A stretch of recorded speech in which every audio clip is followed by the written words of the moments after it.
Plant nursery වලින් අද තමයි පළවෙනි පැල සේල් එක මම ගේන්නේ ඔයාලට. මේ තියෙන්නේ පිහිඹියා. මේක කුරු පිහිඹියා කියලා තමයි අපි කියන්නේ.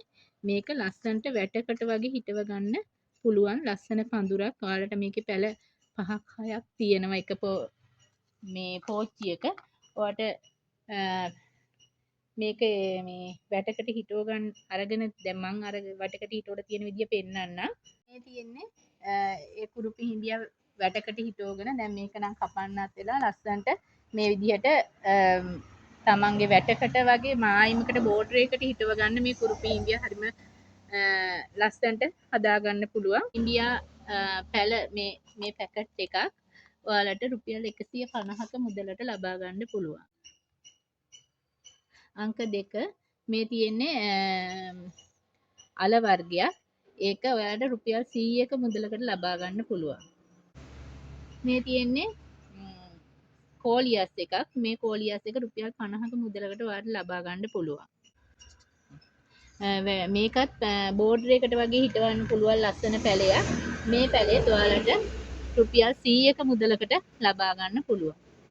ඊළඟට මේ තියෙන්නේ බාබන්ඩේසියා. බාබන්ඩේසියා තද රතු පාටයි කහ පාටයි තමයි පැල තියෙන්නේ. මේ එක පැලයක් මේ හොඳට ඇදිලා තියෙන්නේ මල් ආසන්න පැල. මේ එක පැලයක් රුපියල් 250ක මුදලකට ඔයාලට ලබා ගන්න පුළුවන්. මේ තියෙන්නේ ලස්සනට හිටවන මේ ශාකයක්. ඒක ලස්සනට පෝච්චියක දාලා සම්පූර්ණ වැක්කිරෙන්න වගේ හැදෙන ශාකයක්. මේ ශාකය රුපියල් 50ක මුදලකට ලබා ගන්න පුළුවන්. මේ තියෙන්නේ ලස්සන තනකොළ වගේ ලස්සන රිබන් පඳුරක්. ඒකක් ඔයාලට රුපියල් 100ක මුදලකට ලබා ගන්න පුළුවන්. මේ ලස්සන ප්ලාන්ට් එකත් ඔයාලට රුපියල් 50ක මුදලට ලබා ගන්න පුළුවන්. මේ තියෙන්නේ ලස්සන දම්පාට මල් වැලක් හැදෙන්නේ අන්න ඒ ශාකයේ ඒ පැලයක්.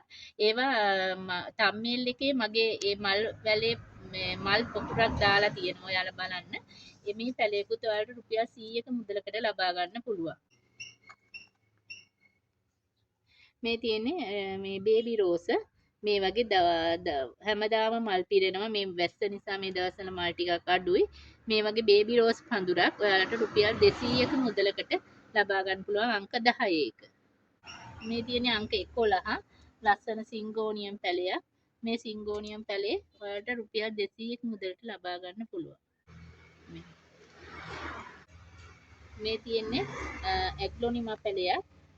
නම් අංකේ 12 රුපියල් 200කට ලබා ගන්න පුළුවන් ඔයාලට. මේ තියෙන්නේ විසිතුරු පත්තික ශාකයක්. හරිම ලස්සනයි.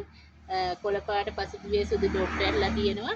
මේ පැලයක් ඔයාලට අංක 13 150කට ලබා ගන්න පුළුවන්.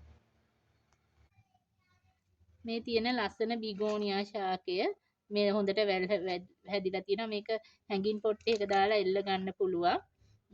මේක රුපියල් 100ක මුදලකට ලබා ගන්න පුළුවන්. මේ අංක 14 මේක හැංගින් පොට් එකට දාගත්තාම කොහොමද කියලා මම ඔයාලට පෙන්නන්නම්. මගේ හැංගින් පොට් එකට දාලා තියෙන එක.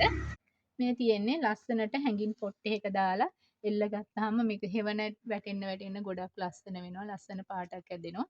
මේ විදිහට ඔයාලටත් හැංගින් පොට් එකකට දාලා ලස්සනට හදා ගන්න පුළුවන්. මේකත් ලස්සනට වැටියකට වගේ හිටව ගන්න පුළුවන්. ලස්සන පොඩි කටු ගතියක් තියෙන ශාකයක්. මේක අංක 15 එක රුපියල් 100කට ලබා ගන්න පුළුවන්. මේ තියෙන්නේ මේ වගේ කහපාට මලක් එන ලස්සන ශාකයක්. ඇත්තට මේකේ මල් නැති නිසා මම මගේ මලක් කඩාගෙන ආවේ. මේ විදිහට කූරටියක් ඇවිල්ලා ඒකේ මේ විදිහට මල හැදෙනවා. ඒ යටට තමයි පැල හැදෙන්නේ. ඒව කඩලා අපිට හිටව ගන්න පුළුවන්. පැල මගින් ඔයාලට බෝ කර ගන්න පුළුවන්. මේක අංක 16 150යි. මේ පැල ඕන තරම් ප්‍රමාණයක් ඔයාලට ලබා දෙන්න පුළුවන්. මේ තියෙන්නේ අංක 17 ලස්සන මේ සෙන්සවේරියා එකක්. ඒක කොළ පාටයි අලු පාටයි මිශ්‍ර වෙලා ඉන්නේ. මැද ටික අලු පාටට උරුයි. ලොකු වෙනකොට කොළ පාට වෙනවා. ඒකේ පැල තියෙනවා. මේ පැලේ තියෙන්නේ. ඒක 250යි. අංක 17 වලට 250කට ලබා ගන්න පුළුවන්. මේ තියෙන්නේ අංක 18න් මේක සිංගෝනියම් විශේෂයක්. කොහිල කොලයක හැඩයට වෙඩිගේටඩ් වෙච්ච ලස්සන සිංගෝනියම් එකක්. මේ සිංගෝනියම් පැලයකුත් රුපියල් 200ක මුදලට ඔයාලට ලබා ගන්න පුළුවන්. මේ තියෙන්නේ මේ සිංගෝනියම් එකක්. මේ සිංගෝනියම් එකත් ඔයාලට රුපියල් 200ක මුදලට ලබා ගන්න පුළුවන්. හරිම ලස්සන වටේලා රෝස පාටකින් බෝඩ්රේ ගියපු ලස්සන සිංගෝනියම් එකක්. මේ තියෙන්නේ ඩුබායි රෝස. මේ ඩුබායි රෝස ඔයාලට මා ළඟ පාට 30කින් විතර තියෙනවා. පාට 30ක් විතර. මේ විදිහට පැකට් කරපු තනි පාට ඩුබායි රෝස පැක් එකක් රුපියල් 100ට ගන්න පුළුවන්. නැත්නම් ඔයාලා කැමති නම් ඩුබායි රෝස අතු දෙන්න පුළුවන් මට. අතු 100ක් රුපියල් 500ක මුදලකට. ඩුබායි රෝස පාට වර්ග 30ක් විතර තියෙනවා. ඒ වගේම ඊට අමතරව ජපන් රෝස තියෙනවා. ජපන් රෝස නම් තියෙන්නේ මේ දම් පාටයි. ආයි කහ පාට තියෙනවා. තව සුදුයි රතුයි තියෙනවා. මේ දෙක නම් අද පිටිලා නැහැ. ඒ වෙනුත් අතු ලබා දෙන්න පුළුවන්.